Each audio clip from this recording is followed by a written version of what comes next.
Hi, everybody. This is Emily Brooks and John Myers from Write Better Together. Hey, everybody. And we wanted to share an opportunity with you all. Even though we can't make it because of prior commitments, we wanted to let you all know about a writing retreat coming up with WriterCon. So the folks at WriterCon, which happens every September, are actually having a July Writers Retreat at Canebrake. Canebrake Resort is in Wagoner, Oklahoma on Fort Gibson Lake. It's a 300-acre complex. It's beautiful. There is a link on their website. So you want to go to writercon.com/retreat, and it'll show you all the choices that you have. So you can pick single occupancy, double occupancy, triple occupancy. You can pick a hotel room versus a cabin. There's different meal plans that you can pick. And of course, there's writer instruction. No matter what your genre is, there's something there for you. And we hope that you can make it. Sounds fantastic. It does.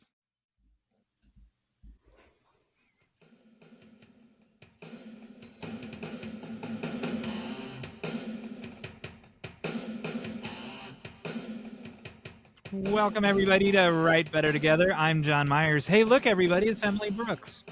Hello, John Myers. Hey, Emily, what are we talking about today? Well, we have quite the list. Yay. Our big idea today is we're going to be discussing if our work is product or is it art. Oh, I know what I think. I know what I think.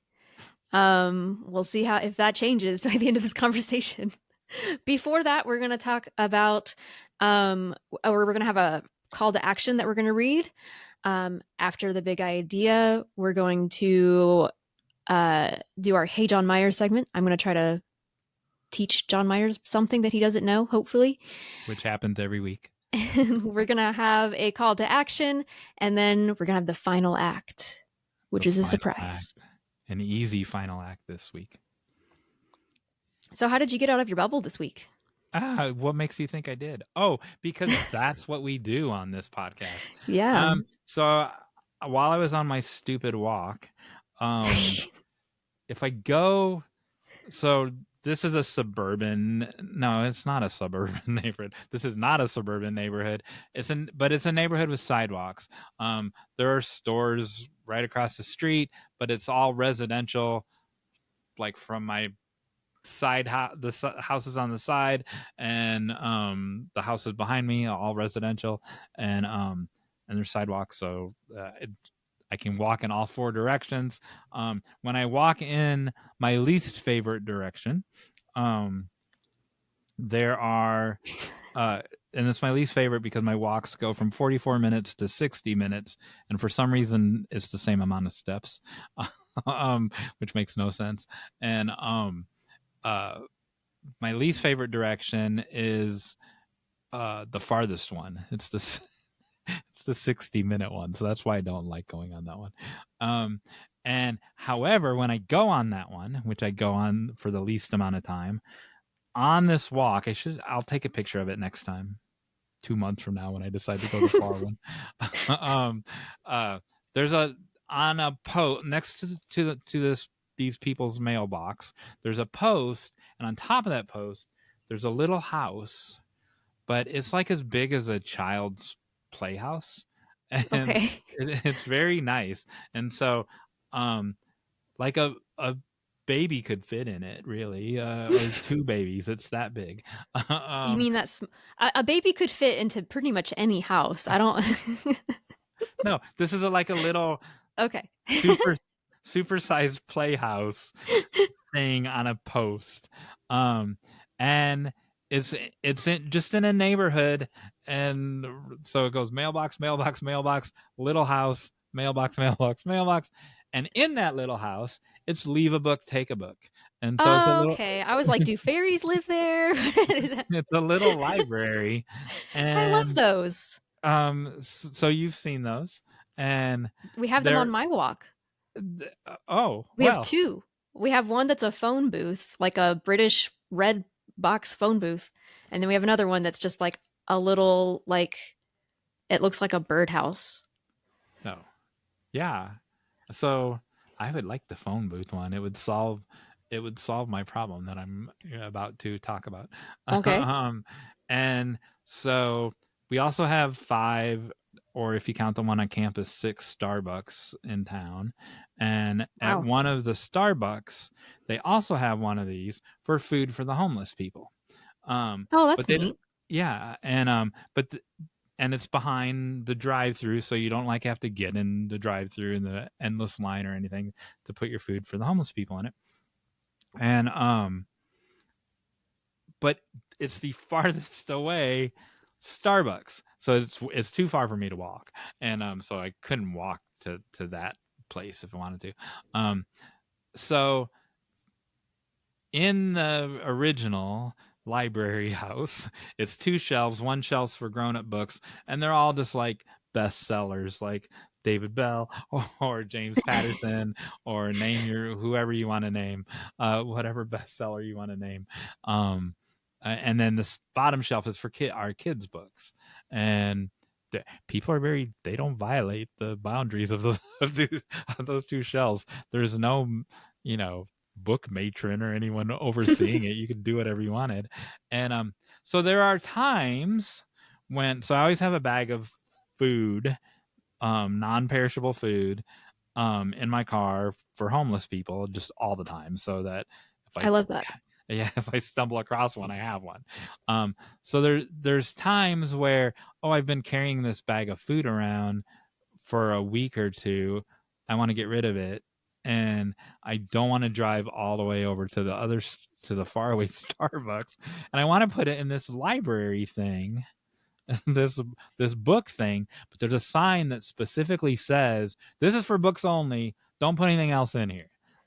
And take a book, take 10 books if you want, but don't put anything else in here. And I want Gotcha. to put my cans of soup in there sometimes. And I'm torn about that. And I also I mean, it's not like in a gated community, but they're nice houses. They're like regular people. Well, who's gonna like go there to get food out of it? Exactly. Yeah. Like, If they already know it's at Starbucks, like they'll go to Starbucks. well, yeah. So, but those then that neighborhood where that library shelf is, um, those are Starbucks customers. There's obviously people in town that would never go to Starbucks, and so those are Starbucks level like demographic customers there, and so uh, homeless people go and get it out of the one behind the Starbucks. So why don't they go get it out of that one? Because There's they're sidewalk. not expecting to get it out of a book library. That would be a Well, they're not, I well, I mean, especially unless when they're there's a just going in sign that there for some light reading and then and then they discover the food. yeah, they could have a can of soup while they're and sometimes it's like granola bars and stuff. Who doesn't want a granola bar while they're reading a book? And Maybe, but you might be giving it to just someone's kid. I'm okay with that. Anyway, that's my dilemma, Nice. and it's just another reason not to go on the walk, that because every time I see it, I'm like, dang, I could have brought that food and put it in there. And so it's a reason not to go for that walk. How'd you get out of your bubble? Um, so funnily enough, starting this, I actually I've just drawn a blank on like anything that I did this week. So I'll share what I just briefly. I went to writing group last week, because that's what I'm remembering right now. I know I went to I hung out with my sisters too. Oh, you know what? I have something. I hung out with my sisters. I want to talk about writing group. I will talk about writing group, but right now, what I want to talk about is I hung out with my sisters. One of my sisters is about to move, and so we're trying to spend as much time with them as possible. And her kids, who are 5 and 3, boy, so 5-year-old girl, 3-year-old boy, came up with a band, and their band name is The xylophones. no, the Wildberry Mischiefs. Okay. They came with it up with this themselves, And they're and all they're 5 and 6 year olds? 5 and 3. Oh, 5 and The 3. 5-year-old wanted it to be wild berries. The 3-year-old wanted it to be mischief, and so they just combined it. That kid's trouble, that 3-year-old. I know, 3-year-old, because he wanted it to be about about him, and he knew that he was a mischievous child.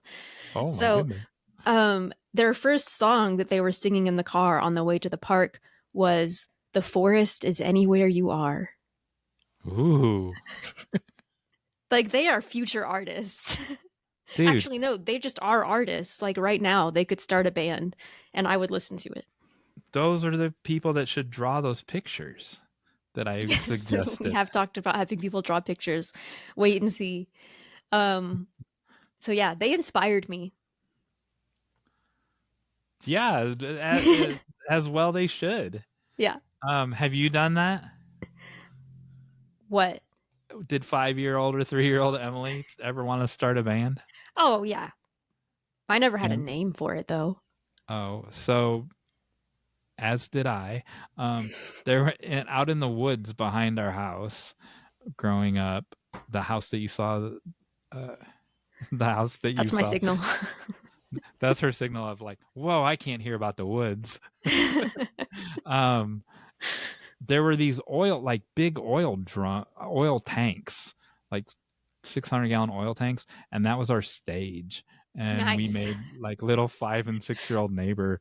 We made like a little Partridge Family band, and I don't think we had a name either. So Yeah, there we you just go. sang in people's garages. But yeah.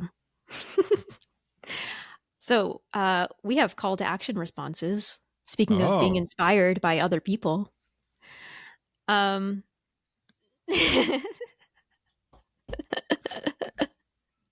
John, podcast listeners, we're trying to give each other signals, and it's interesting.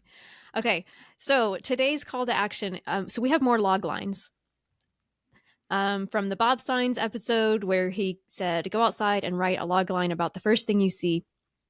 My friend Jeanice has sent 2 log lines. I'm going to read both of them. Here's the first one.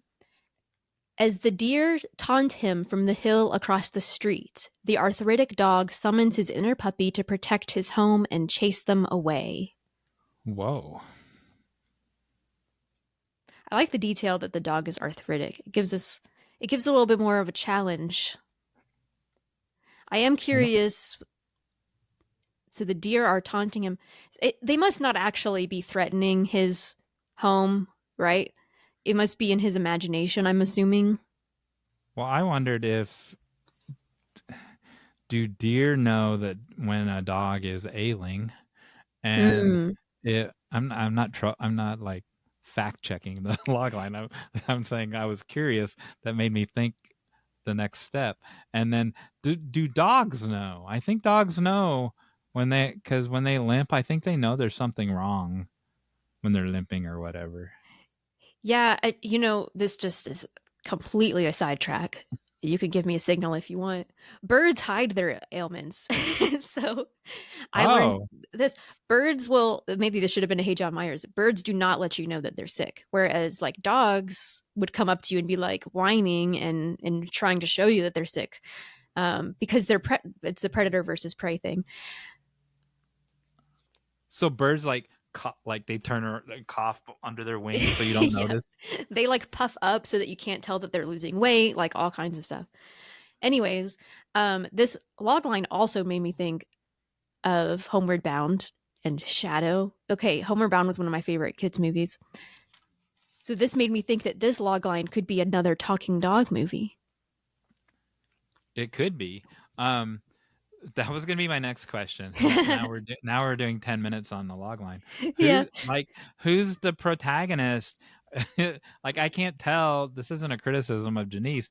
It's like it could go either way. I want to know: is it the dog story or is it the deer story? I think based on the syntax, it's the dog story because it's the arthritic dog summons his inner puppy. Like he's the one that's doing Okay, good. he has Yeah, the good point. stakes. Yeah. Good All right, you point. want to hear the second one? Yes, of course. All right. The sage plant braves yet another winter outside in its rusting coffee can pot to surprise and confound its black-thumbed and neglectful owner. Say that again. Okay. The sage plant braves yet another winter outside in its rusting coffee can pot to surprise and confound its black thumbed and neglectful owner. Based on a true story. I need to ask Jeanice, is this based on a true story? Did your She sage plant looked. just survive the winter on its own and you didn't expect it and it's in a rusted coffee can pot? She looked out on the window or walked Yeah. out on the porch and saw that on her own uh, on her own property. Honestly, I think that should be a poem. I like it's one of those things that I think would work really well as a poem actually, because you have nature is involved and nature is doing something to show something to a human, which is often a kind of a theme in poetry. So I would write that. So that's an interesting writing point in that. So we talked in a previous episode. I got to see Neil Gaiman and Emily didn't, and Thanks. someone Thanks for someone bringing that asked up. him. No, I'm reminding the listeners. Um, Someone asked him, "So you have a concept for a story? How do you know what platform? Do you write a movie? Do you write a Oh. children's story? Do you write a poem? Because he does everything. Do you write a Mm, novel? How do you know what to that's good. do?" And uh, he said that he knows simultaneously with the idea the form that it's going to take. So Wow. like, and at the time, this was before American Gods was announced as a TV series, and he said this people for years said Trump want to make this a TV series, but I couldn't see it as a TV Mm, series.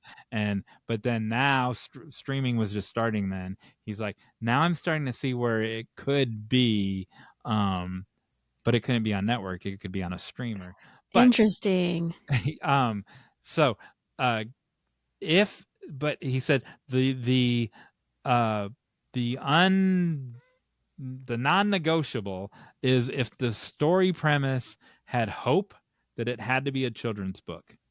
How about that? That Oh, and I that's don't like something that's that. I got goosebumps just repeating it. And so, if Janice's logline has an element of hope to it, it could be a children's poem or a poem, or a children's book, um, or and so that was the thing where that was the line he wouldn't cross of which platform do I assign this idea to. Interesting. I really like that. Um, so my sister is a poet, and so all of her ideas come as poems. So when she was taking fiction workshops, she really struggled to write stories that were long enough because she would have more like images and sensations and themes going through her head that she wanted to write about that weren't expandable into stories. Although she's a great fiction writer, she should know that. Um, but I kind of see that when you have those, okay, I'm just thinking about this sage plant growing in this pot. Like that's one of those like singular, powerful images that could be captured in a poem. So Yep, that's my thinking there. I agree. So John Myers, Yes, would her poem be a product or would it be art?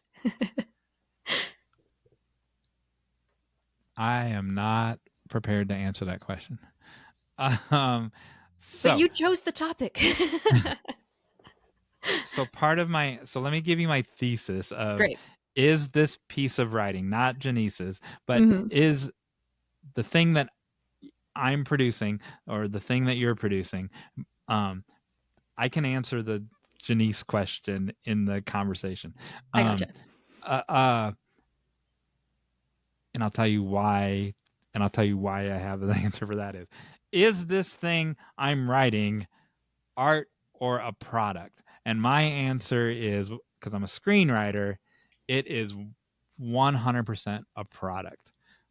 Sometimes product can become art, but Hmm. when I'm creating, when I'm writing, it's a product. Your thesis is? My thesis is it's subjective and that it might be a false dichotomy. Oh, And so my thesis is that it's both. Um, and that when you're writing, it's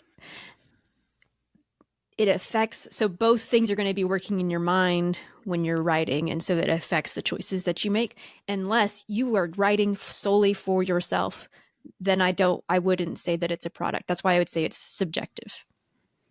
So that's where first let me say what I was going to say about product versus Yeah, art, and then I'll answer the Janice question. sure. But that touches on what I was going to say about Janice's um, potential poem, and but it's a log line. So is it a log line for a poem or is it a log line for a screenplay? Um, so Don't know. uh, with a screenplay, everything that you just said does not cross my mind at all. That makes It is, sense. It's a different genre. It's a different ball game. yeah, it's not, it's not, it's not art. It's a widget.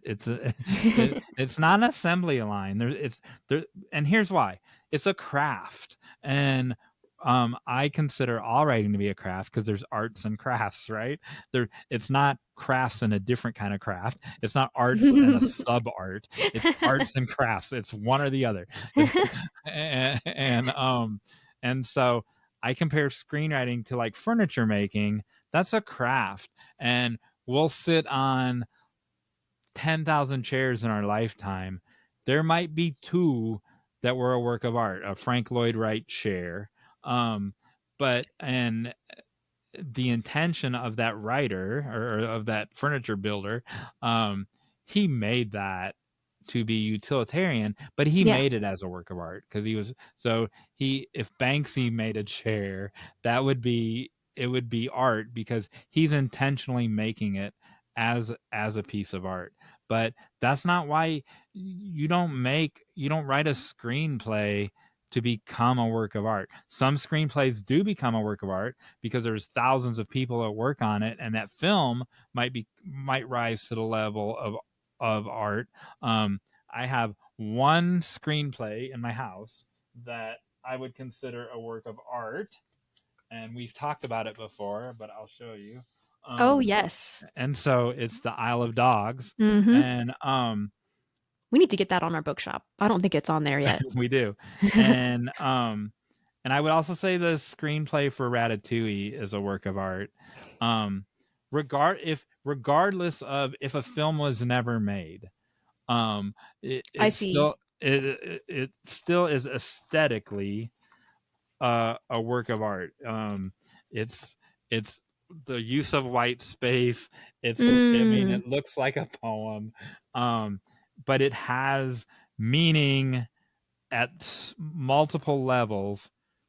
However, I don't think that Wes Anderson set out to create a work of art. So the Banksy chair or the Frank Lloyd Wright chair analogy doesn't fit with what I just said. He wrote it as a product, and then all of these collaborators jump on and make it a work of art. But it's worth having the hard copy of it. So much so that I would consider that to be a work of art. Um, Can I ask a uh, question about, like, a yes, clarifying question? So when you're yes. talking about whether, regardless of whether or not the screenplay is uh, produced, so are you saying that the film itself is a product, or that the screenplay is a product until it becomes a film? I'm Or are you saying this. saying both? I'm saying everything's a product, So the and film then itself is also a product unless it becomes correct, and because who's making a film for no one to see? Who's right. writing a script for no one to read? And so the intention during the act of creation it matters, Yeah, yeah. and no, there are new screenwriters who are like, no one's gonna touch my art, and like you're so full of yourself. No one's even read, like you won't even share it with like your next with someone in your writing group, and but you want us to value it as a work of art. Mm. It's a product, and it's a product that you won't even share. Yeah. And uh go ahead and say what you want to say So about what this I was conversation, and then I'll answer the Janice question.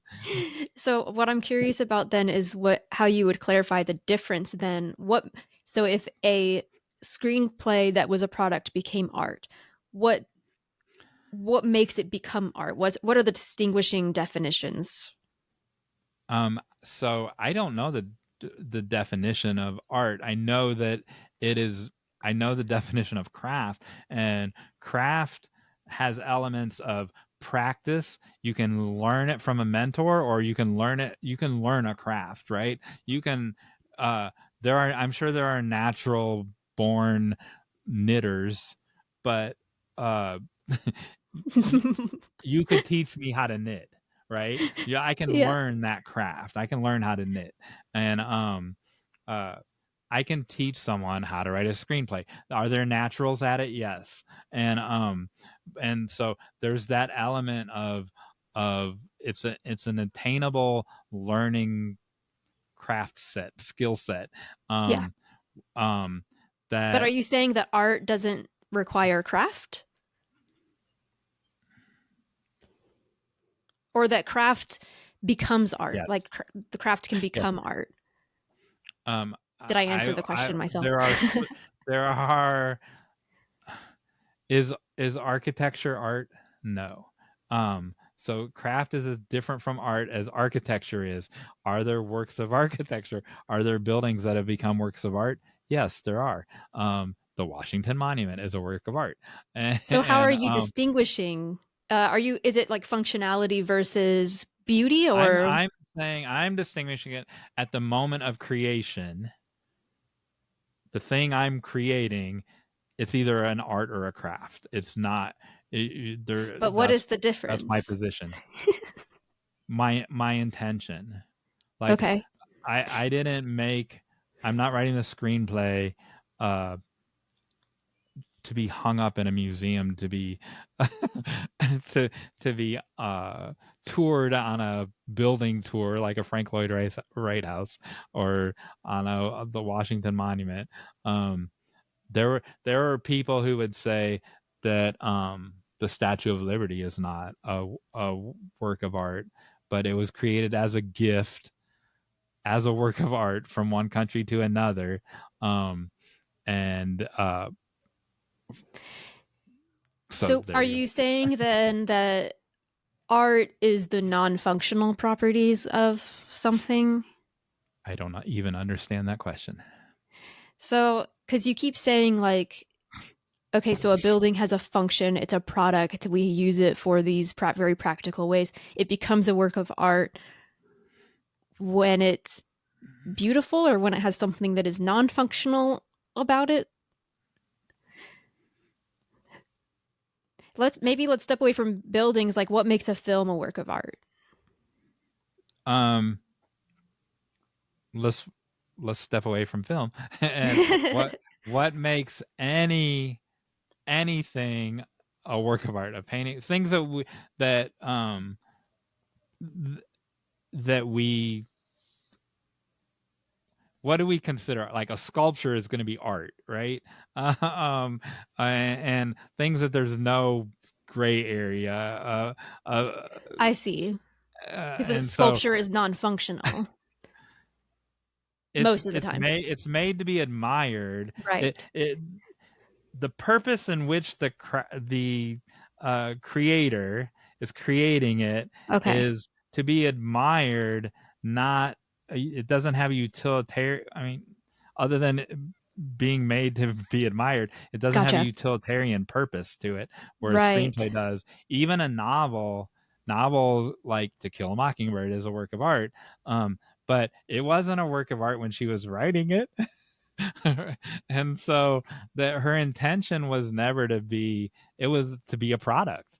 And Dickens has, we can list works of art that are Dickens, but they were meant to be the serialized Yeah. magazine chapters, right? They were a product. So writers, I know people disagree with me, but I contend that writers are crafters, Mm, and creators, but crafters, and it's not art, but it can rise to the level of art. Is every sure. novel art? That makes No. that really clarifies things. Yeah, I don't think every novel is a work of art for sure. I think that that's a really good point. Um, And there's no shame in it. Like yeah, it oh, this building or this novel is a work of art. That doesn't mean the other one is inferior. That the work of art might have sold 500 copies, and the one that's not a work of art sold 500,000 copies. right. Which one's better value? And neither one. I mean, it depends how you look at it. It's subjective, like what you said. I think this is really interesting. I'm still processing this, so this is probably going to become an afterthought for me when I actually like absorb everything we're talking about. Um, but one of the things that's making me think of is like in creative writing programs, a lot of times the emphasis is on art over product. That you're supposed to write for you, write your truth, write what is beautiful to you, and there's not a whole lot of emphasis on, and this is just from my experience there, and it goes back and forth, but at times there wasn't a lot of emphasis on audience and the product side of what you were doing and how you can actually make money off of this, or um, that's why something I really appreciate about the creative writing professor that I had is that he wrote products that sold well and takes pride in that, and he chose, okay, I'm gonna do this for real, for a living, not just write what makes me, or what is I don't know if I'm saying that in the best way possible, but you're nodding, so take it away. No, so I agree. Um, that the person that we're not mentioning is a perfect example, and there are people in that same department. I can't even say the word that they call his work because it has a cuss word in it that rhymes with literature, and they say that it's not, Yeah, and uh, why I like think, why can you say that when his book is in, or books are in, every airport in the country? yeah. And I'm glad you used the word literature, because I think sometimes we distinguish genre from literature, in that genre is a product and literature is art, right? But there can be beauty in genre fiction, and there can be products in literary fiction. It's a weak, I think, distinguishing um, vocabulary. I got in this argument online with this guy, and he first of all, I don't know where he was teaching. He was teaching somewhere, and he was criticizing me, and I'm like, dude, I teach a university too. Like, I don't even think he was teaching at a university. He's like, oh, well, no wonder you have this position, or whatever. And he was saying, like, I gave the example that women weren't even allowed into the canon until the late 19th century, right? And Yeah, no, that and he was this guy was yeah. defending that like he could be the arbiter of what belonged in the literary canon. And like, first of all, no one's ever heard of you, dude. But second of all, no, the audience gets to be like, Toni I Morrison wouldn't be in the canon now if we left it up to this guy. so can I go back to my thesis? Yes. Okay. So we're coming from different maybe, so as a screenwriter, you want the film to be made. Like that is the number one, like that's the goal, right? As a But novelist, nonfiction writer, poet, um that, so there's, we've already talked about this, that there's so much out of your control. And so for me, writing, yes, it's a product. And so to me, what it means when I'm writing something as a product, it means that I'm considering audience. It means I'm considering what people are selling right now. Um, but also, I want it to be something that I believe has value, whether or not anybody ever reads it. Well, that's what I started to interrupt and say. Sure. I still have things to say in my Yeah. screenplays, and you'll see that when you read one of them because we're gonna swap. And Yes. uh, I have things to say, but they're woven into the tapestry of the story. They're Mhm. not. They're not that guy was just talking about saying that I'm gonna declare my screenplay a work of art and I have important things to say. Yeah, no one's ever gonna hear him because you can't tell a story. Um yeah, so you do have to work on the craft of it. I actually really like what you're saying about craft becoming art. So like I'm a crafty person. I wouldn't say I'm an artist. So I'm not considering writing, but like as far as like knitting, crocheting, I make all kinds of things with my hands, but I wouldn't consider it art because it's a craft, and I'm not adding anything. Like it's very practical. I think I've made some beautiful things, um, and with so when I'm knitting, I'm not just gonna like I'm trying to follow the pattern, and I'm trying to do what other people have taught, and it's the same thing with writing. I'm trying to follow the craft and get better and better at that craft, and then art can come from that. Um, Again, still processing my thoughts, still processing. There are plates, um, so anyone can learn how to bake, right? Bring back your sourdough, right? But there right. are plates that are works of art. Or Yes. maybe you could argue that the photography of the plate is the work of art. I don't know. I'm not going to get in that argument. But no, because it's when it's presented, when that plate is plated properly and presented that way, it's a work of art. But you wouldn't normally consider that to be art. And that chef crafted that as a work of art Yeah. or created that as a work of art. Now, oh, one of the things that I'm thinking of, this is kind of my last thought, is does a product have to be something that is utilitarian slash does it have to be productive in some way as far as earning money or serving some kind of function? Because when I'm thinking about my writing as a product, um, that does feel very utilitarian to me when I don't really see it that way. But at the same time, like I am writing to be published. Some people aren't writing to be published, they're writing as a means of therapy or a means of just pure enjoyment. So that's not necessarily a product at that point, maybe. Well, so I'd like to remove money from the conversation. Sure. So you can still write a product, you can write a script that's your calling card. So it still has a utilitarian purpose, but no one's ever going to make that because people don't Right. make this thing anymore. But it opened the doors to where now you're working in a writer's room or whatever, or now you're But working on a sitcom.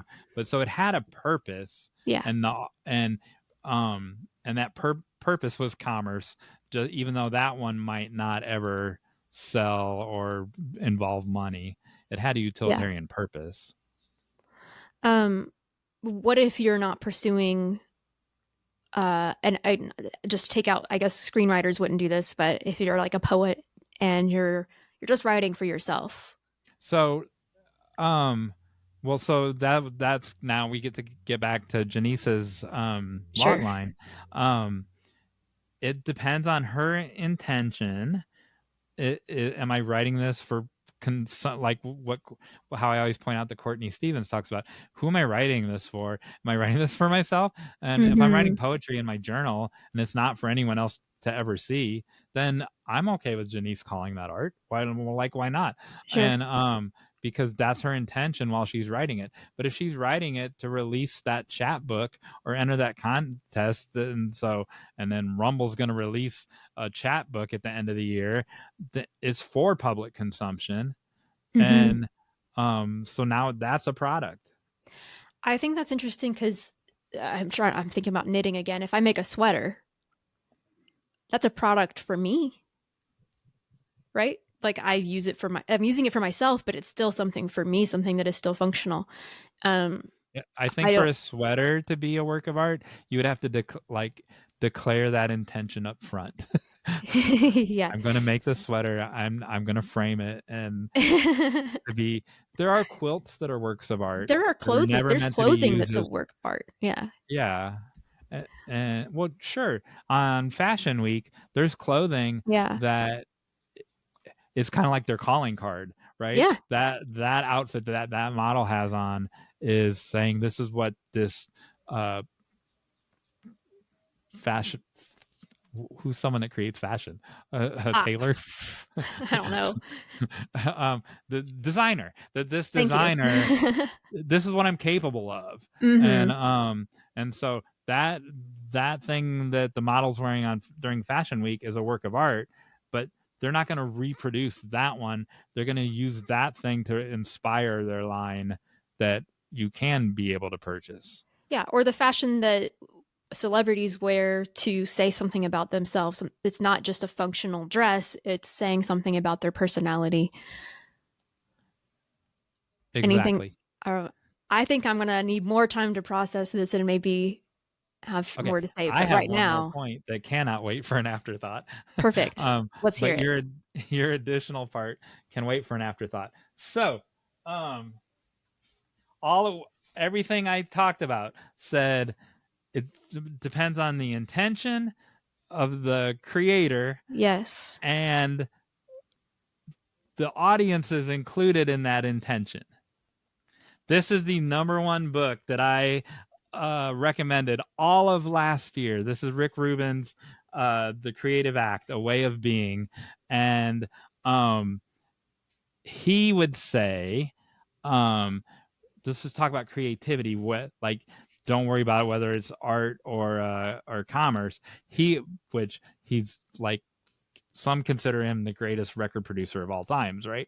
So he's produced from the Beastie Boys to rappers to Johnny Cash to Tom Petty, and and he would say, in terms of the act of creating, I'm not talking about what happens after you create it, to remove all of you from it, like you that the purest art is when you've like we're going to talk about theme in a different episode or an afterthought or something, is before it happens, before you even apply a theme or what, like he doesn't want, if he's producing for Tom Petty, he doesn't want Rick Rubin's fingerprints on it at all. Gotcha.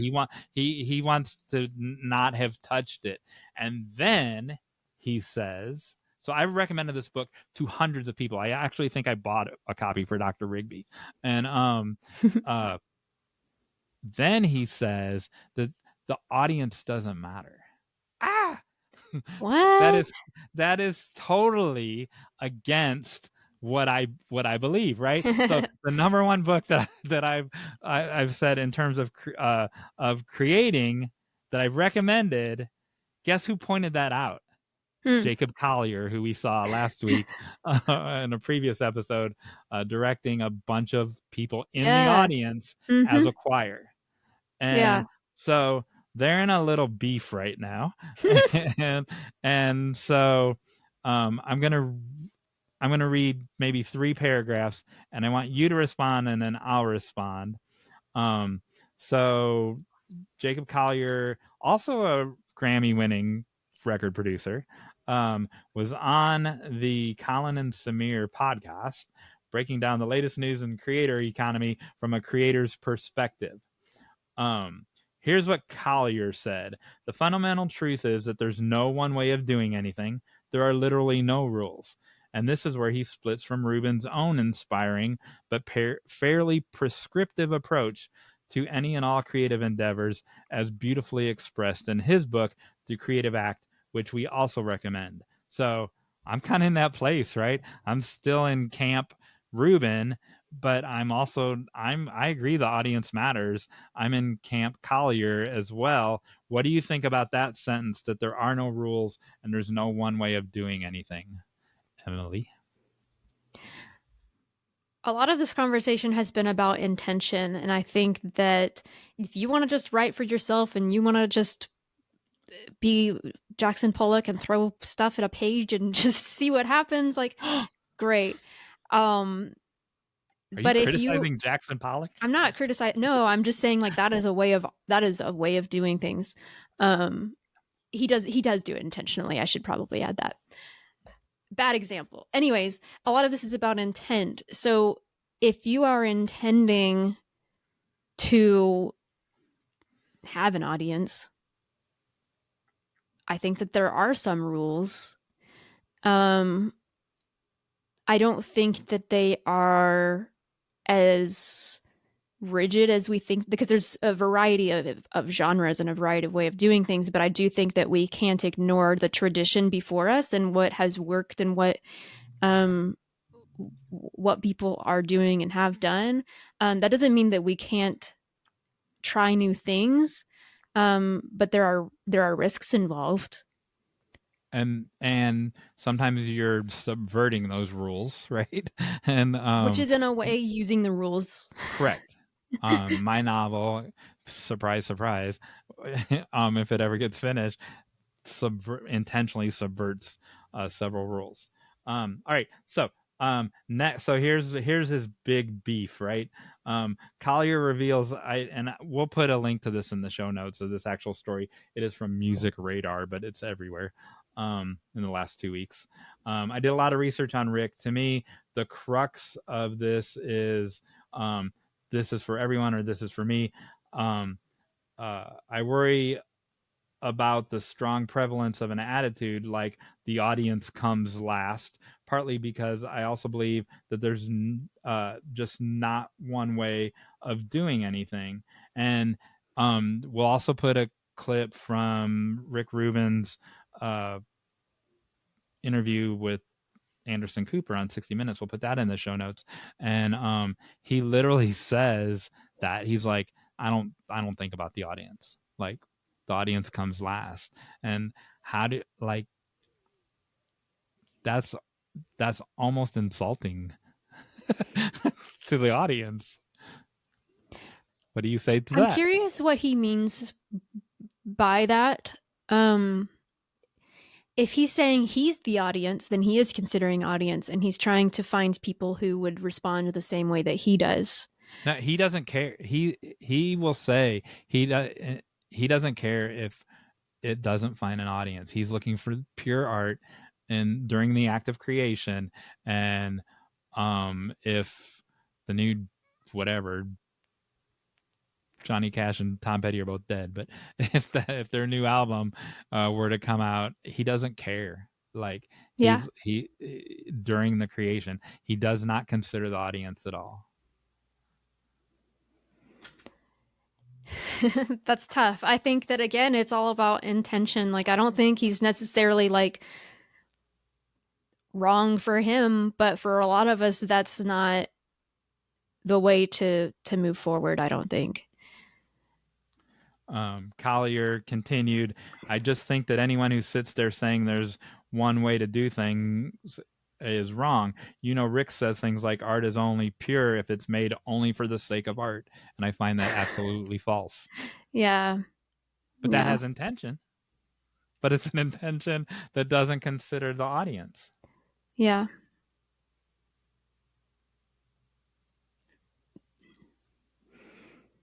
Things to think about.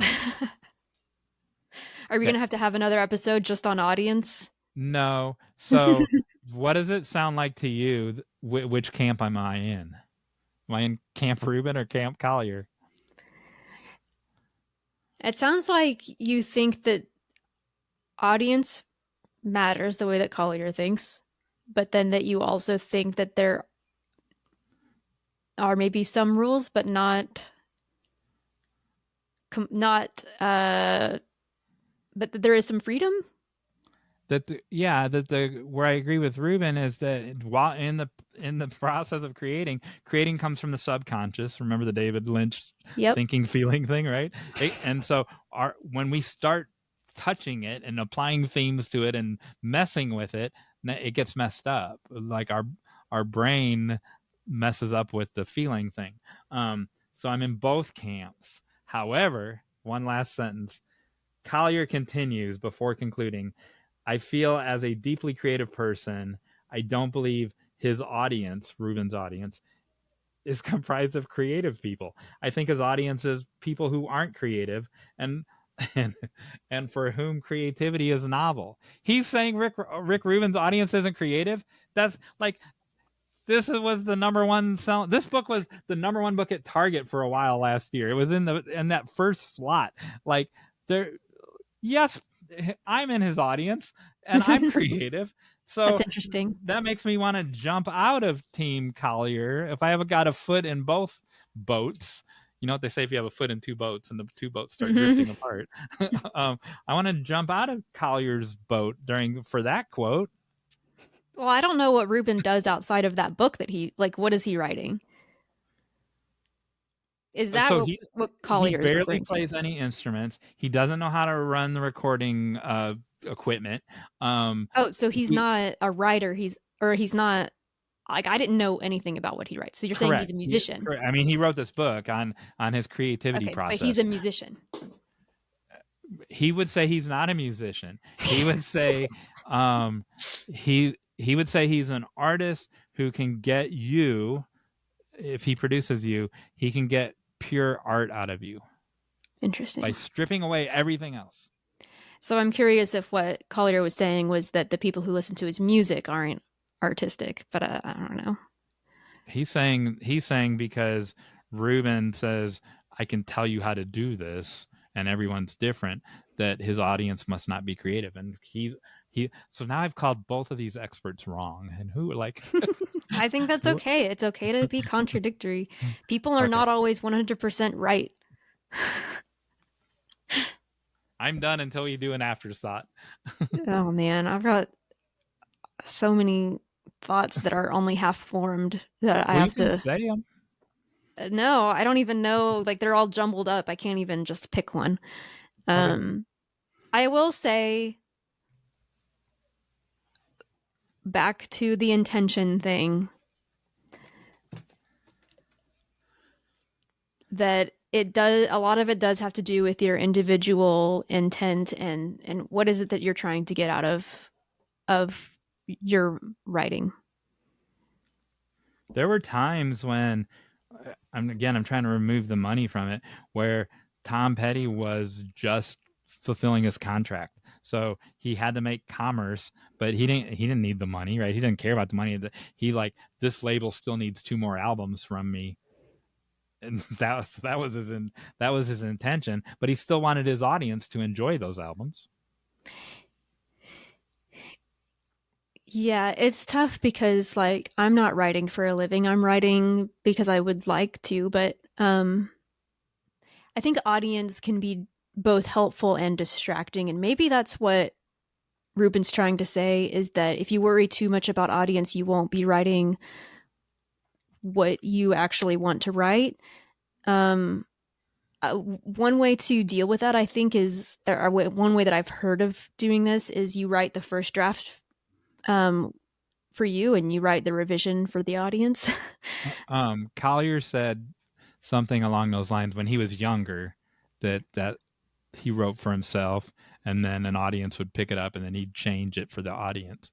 But now he doesn't. Now he writes for the audience.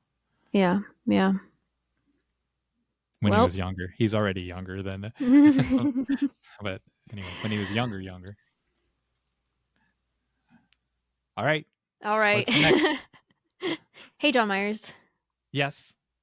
What do you know about Pussy Willows? So I know so much. Like, you're not stumping me. I know everything about Pussy Willows, so much so that I carry these around with me at all times. Yes. So we've discussed in a previous episode my extent. I know they come out early. They're a harbinger of spring, and that's all I know. So yes, you stumped me once again. Even when I know something. That's all you know? That's all I know. Okay, so this is if you are just now listening for the first time, this is an epic of, like, we've brought these up so many times, and I'm finally doing a Hey John Myers about it so that we can learn a little bit more about them. And I try to connect all of these to writing, so or I try to, or to human psychology or whatever. I'm going to share in the show notes an entire article about this. So we just do not have the time to talk about all of the things.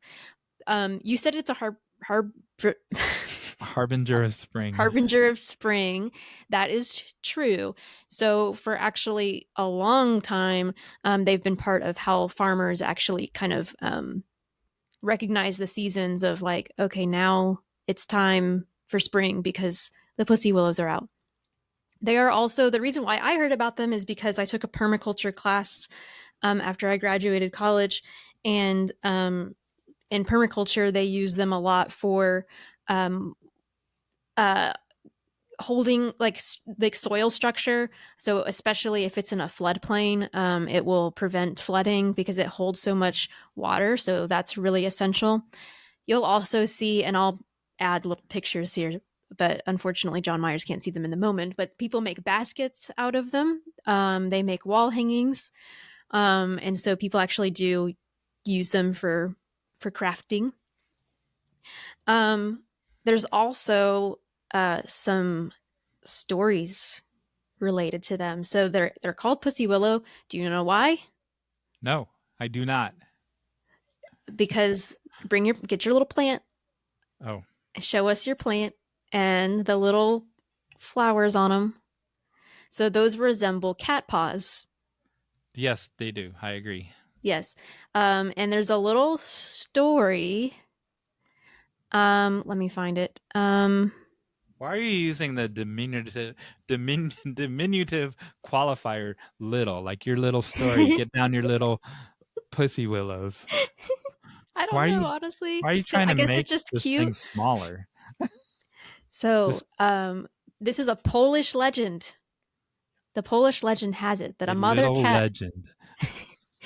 a little legend, a little mother cat cried out for help near a little creek as her little kittens were drowning in the little stream. Oh my. Long branches of willows dipped into the water for the kittens to cling on and be rescued, and henceforth the willow has been a plant of hope and safety. Aw. It also has been used in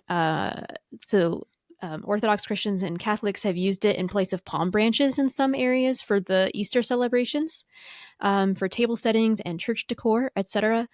They have been used. They're used in the Bible. It says in Psalm 137, "We hangeth our harps upon the willows in the midst thereof." I don't know if it's actually a pussy willow though. There's lots of willows. They are used as decorations in the Middle East. They're used in during New Year's celebrations. New In Year's. Asia, they symbolize prosperity during the New Year's celebration. And then Native Americans used the bark as for medicine and for rituals. So, and this is the last thing. I said I wasn't going to read all of it, but this is the last thing. It's also the subject of many poems, children's literature, even 80s classic rock, and is recently a trendy paint color, it says. 80s classic rock. It doesn't give a reference to what it is. I'm so afraid. I need to know. I'm afraid. Like I was going to ask our listeners to tell us what that is.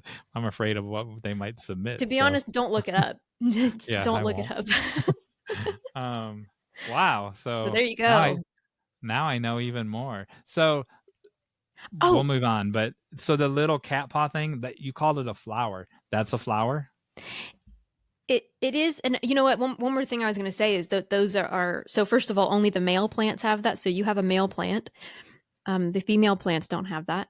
Because And they then have the also, wait. Do only male plants have seed? Is that why it's a male? Like it depends on the plant. Some plants are male, female, and some are both. oh okay. Um, uh, but those are also, because they come out so early in spring, they're extremely beneficial for pollinators because they're one of the first like food sources that they get, which also helps feed the birds as well. What and bees? Bees land on them? Yeah, so yeah, bees and other pollinators will use them early spring as their first like source of nectar.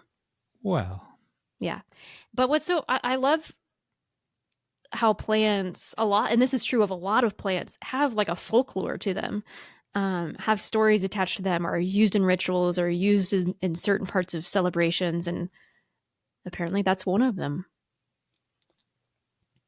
Amazing. What's our I call to learned action? I learned so much on this. Oh.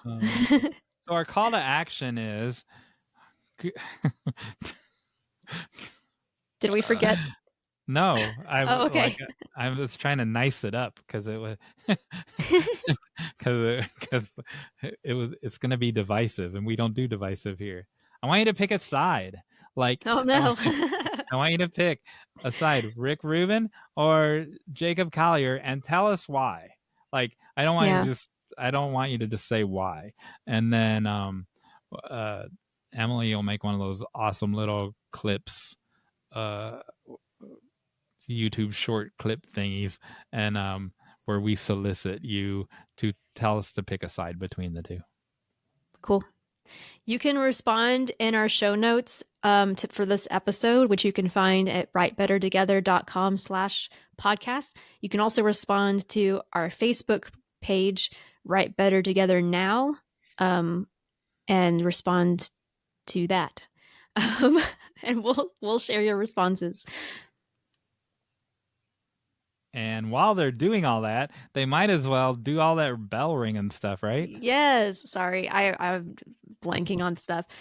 Yes, you can like and subscribe, but especially one thing that we would just really, really love that would be the greatest gift of all to us is for you to write a review and give us a star rating on your podcast listener. We would absolutely love that because that helps other readers find us. And Emily's going to teach her dog Winnie to ring a bell someday. Potentially. She's not that smart. She will demonstrate. Oh my gosh. She will demonstrate how to ring the bell. All right. Good job. Awesome. So it's time for the final act. Today's final act is called Silly Answer, Serious Answer. I hope that's really what it's called because I've made a graphic for it. John Myers. The podcast listeners will not know. Do what? The podcast listeners won't know. True. John Myers, tell Emily what she'll be playing for. I'm glad you asked, John Myers. Emily will be playing for this brand new crocheted cow. You got the cow. Wearing this beautiful, for you people driving in your car, this beautiful cow is wearing a Write Better Together dress with our Write Better Together colors. Gosh. She has a Write Better Together bow in her hair. It was created by one of our listeners, Lauren, who's going away to college in Clemson. And Lauren, that is amazing. I absolutely love that. Yeah, and this is not this kind of podcast, but that you can actually remove the dress and put on a different color dress if you decide to change. Like you could reverse it for afterthoughts. You could have a gold dress with purple trim or whatever. The bow does not come amazing. off. So great. And then she has a brother for me. My gosh. And he is also, his overalls also can be changed. It's a whole cow underneath there. That is so cute. But again, it's not that kind of podcast. And so that's what you'll be playing for. So I'll have to mail that to you. It's been a super challenge hiding this from you because Lauren posted these on her Instagram, and but she didn't tag you, but I couldn't like it because then you would see. Oh my you goodness! might wind up seeing it, and so now Lauren can tag us and do all that, and you can buy these on her from her Instagram page right now. And that's awesome. We've started on Write Better Together. We've started, if you have a crafty business or a small business, we've started on Mondays, self-promo Mondays, and you can just go on there and post whatever links to your family appropriate businesses, and eventually that might morph into something else. But for right now, just go on there and throw your link on there. Tell us a little bit about yourself and about your business. Your products. Right. So, yeah, products. No art allowed. No, I'm joking. So, are you ready to play Silly Answer, Straight Answer? So I will ask you a question. This is the simplest game ever. And you will give us a silly answer and then the real answer. And then if either one of those answers matches the celebrity answer that I have recorded, then you'll win this cow.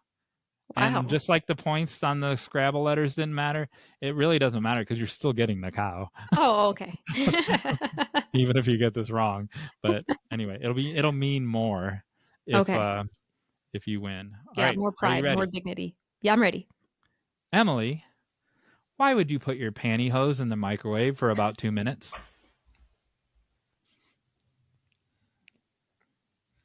Silly answer, serious answer.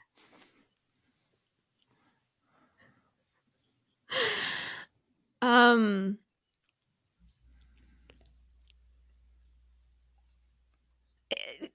I'm trying to think of any reason why somebody would do this. So I would put my pantyhose in the microwave for 2 minutes.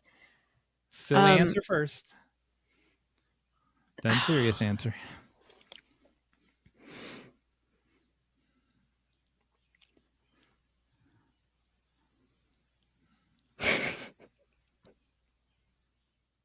I can't think of two reasons why you. um, you said this was going to be easy. It's just answering a question. Like the other day, you're like, think of two stories and then combine them and That's true. That's write true. character backstories for everyone involved. I did not. I did not say that. Um, I would put my sister's pantyhose in the microwave to ruin them before the ball because I'm the evil Okay. stepsister from Cinderella. All right. Is that your serious answer or your silly answer? That's my silly answer. Okay. And now My your serious answer? my serious answer is that putting pantyhose in their microwave for 2 minutes enhances the elasticity and stretch Oh. so that they fit better. Oh. Let's see if any of those answers match the celebrity answer. When is it a good idea to put your pantyhose in the microwave oven for about 2 minutes? When your house is surrounded by the police. All right, so there you go. So this clip is on the internet, 50 different places, and they cut it off on all of them. Normally they'll have Paul's funny answer and then his straight answer, and there's no clip of the real answer.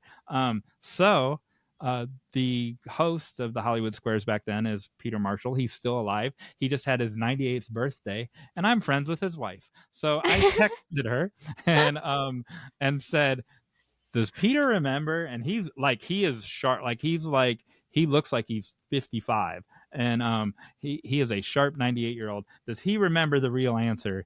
He did not, but he enjoyed he enjoyed the clip. And but when you do a show for 20 years, you're not going to remember every serious answer. So I looked it up, No.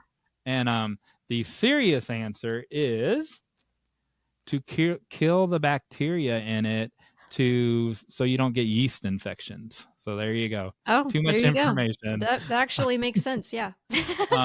And we can put I can put in the show notes the source of that. However, people listening at home, don't put your pantyhose in the microwave, because there were 4,000 million articles of don't put your pantyhose in the microwave because it'll catch on fire. So I was gonna say if they probably have some like trace metals and other synthetic materials that would just catch on fire immediately. but Yeah, there was more than one don't do place that. that said it'll kill bacteria. Boil them then. What? Boil them. That wouldn't cause them to catch on fire worse, Also, wouldn't just it? don't nobody wears pantyhose anymore, do they? I don't. So I don't know the answer to that. All Well, right, there so you there have you it. go. That's the answer. Before we say the thing, I wanted to compliment Emily about something. So she said earlier, and I couldn't squeeze it in because I didn't want to interrupt her. But she said she tries to make the things uh, writer related or Yeah, writing yeah. related. And so I appreciate that she does that. As writers, we are observers of the human condition, and so Yep. my umbrella of what we talk about is way wider than, because everything's an observation of the human condition. Yep. So I try to I I I'm a little bit broader than what Emily is. But you can do either one. Well, Whichever you people at home, you can do either one. yeah, I mean, a lot of those segments are like they've inspired me to write stuff, so hopefully they inspire you to write stuff. There you go. And speaking of them, We couldn't have done it we couldn't have done it without them. we couldn't have done it without them. Without you. Without you.